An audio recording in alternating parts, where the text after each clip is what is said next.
보편 논쟁에 대해서 같이 살펴보겠습니다. 중세에는 실제론과 유명론이라는 두 가지 흐름이 흘러가고 있었어요. 중세에도 여전히 플라톤과 아리스토텔레스 철학이 흘러가고 있었죠. 교부 아우구스티누스는 플라톤 사상을 통해 원죄론과 예정론을 정립했습니다. 이 중세 실제론자들은 보편자가 있어야 했어요. 그래서 어떠한 모든 것의 보편자, 그 사물의 근원이 보편적, 그러니까 모든 사물의 근원이 보편적으로 있어야 된다라고 하는 보편자를 주장했죠. 왜 이렇게 중세에는 보편적인 것이 있어야 한다 주장했을까요? 보편자가 있어야 아담이 보편자로 신학적으로 풀려지게 되고요. 그 아담의 원죄 교리가 성립이 되는 것이죠. 보편 인간 아담이 죄를 짓고 그리고 죄가 계속해서 원죄로 흘러내려간다, 이렇게 설명을 할 수 있었고요.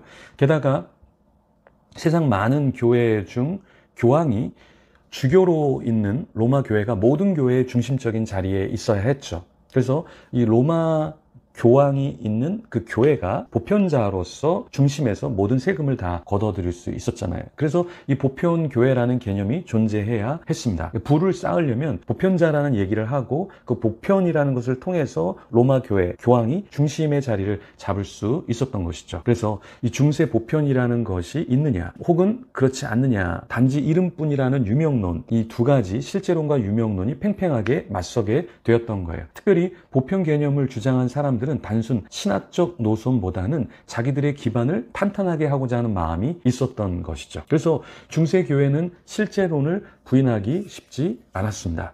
실제론의 대표적인 신학자는 11세기 캔터베리 대주교 안셀무스였고요. 온건 실제론이라는 게 또 등장하는데, 이 실제론과 유명론이 팽팽하게 싸울 때 중세 아퀴나스는 터부시되던 아리스토텔레스 사상을 받아들였죠. 그러면서 아퀴나스는 아리스토텔레스가 이야기한 초월적인 존재를 인식하는 신학적 이성과 철학적 이성을 구별하고 신존재 증명을 했습니다. 그 이전에는 신학적인 것만 인정을 하고 철학적인 이성, 철학적인 논리, 이런 것들은 부인하는 분위기였는데요. 아퀴나스가 등장하면서 아리스토텔레스의 사상을 받아들이면서 신학적인 이성도 여전히 갖고 있고, 그러면서 철학적인 것도 인정을 하게 되었던 것이죠.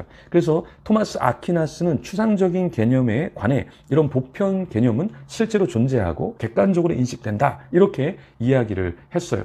무엇을 얘기합니까? 보편도 인정하지만 우리가 눈으로 볼 수 있는 실제도 존재한다라고 인정을 하죠. 그래서 이 온건 실제론이라는 것을 만들어서 둘 다를 받아들이게 되는 거예요. 그러니까 중세 스콜라주의 철학은 수세기에 걸쳐 이성으로 진리를 규명함이 온당한가를 사실 의심했었거든요. 그래서 중세 철학자들 중 인간, 사물, 자연 만물의 보편적 존재가 있다고 본 자들, 실제론자와 아퀴나스 같은 온건 실제론자가 있었습니다. 이런 가운데 새로운 발상과 주장이 나왔는데요. 유명론이었죠. 그러니까 유명론은 보편자는 단지 말과 생각 속의 개념이다, 이렇게 이야기한 거예요. 이렇게 보편자가 실제한다는 실제론과 단지 이름뿐인 유명론, 이 사이에 팽팽한 격전이 있었죠. 그런데 아퀴나스는 그 중간에서 아리스토텔레스를 이제 받아들이면서 보편도 인정하고 그리고 이 실제 어떠한 사물도 존재한다라는 이야기를 했던 것이죠. 실제론이 지배하는 시대 가운데 유명론자 윌리엄 오캄은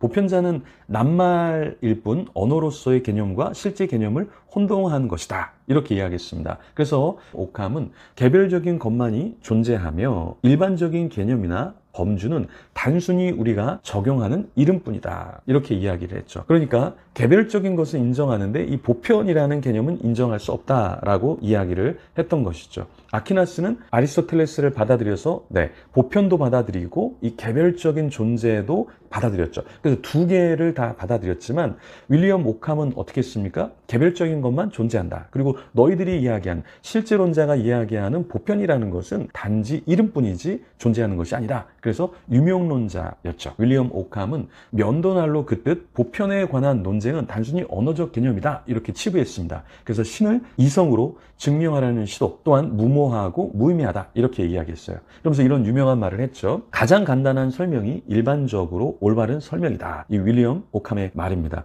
그래서 오캄 시대 이후로는 가장 단순한 설명이 오히려 가장 설득력이 있다 이렇게 봤어요. 이런 단순성이 오히려 진리에 훨씬 더 가깝다라는 것을 이야기했죠. 이런 오캄의 사상은 신과 보편자에 관한 토론을 철학에서 분리시켜 버렸습니다. 그런데 이런 실제론과 유명론은 합리론과 경험론에 영향을 주었어요. 안셀무스는 합리주의 인식론의 총화였고요. 오캄의 면도라는 경험주의 인식론의 토대가 되었던 것이죠.